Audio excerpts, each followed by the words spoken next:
আমি 2013 সালের 20শে November London থেকে ঢাকায় আসি। ঢাকায় এসে আমি আমার পেশাগত পেশা শুরু করি ঢাকাতে। 22-23 দুই দিনই আমি দুটো মামলায়ও অ্যাপিয়ার হই অ্যাজ এ লয়ার হিসেবে।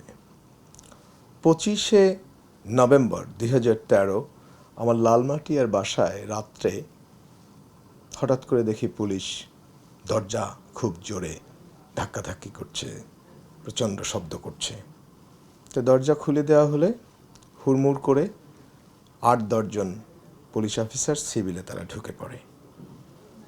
ঢুকে তারা প্রত্যেকটা রুমের মধ্যে ঢুকে পড়ে এবং রাতে ঘুমন্ত অবস্থায় কে কী অবস্থায় আছে কোনো প্রাইভেসিকে তোয়াক্কা না করে সবাই রুমের মধ্যে ঢুকে পড়ে এবং পরবর্তীতে আমার রুমে ঢুকে আমাকে তৎকালীন সময়ের এসি জুয়েল রানা পিস্তল তাক করে আমার মাথার সামনে ধরে, কপালের সামনে ঠিক, যে আপনি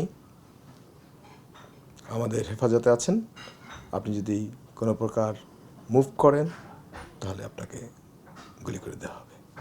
আমি ঘুম থেকে উঠে আমি কিংকর্তব্য বিমূঢ় হয়ে যাই। পরবর্তীতে আমার বাবা চ্যালেঞ্জ করে, আমার বোন চ্যালেঞ্জ করে, তারা বলে যে আমরা মিন্টু রোড ডিবি অফিস থেকে এসেছি। এরপরে আমাকে নিয়ে বিভিন্ন জায়গায় ঘুরতে থাকে। ঘুরতে থাকার পরে হঠাৎ করে তারা বলে, আপনার বাসায় তো সিসিটিভি আছে। আমি বললাম যে হ্যাঁ আছে।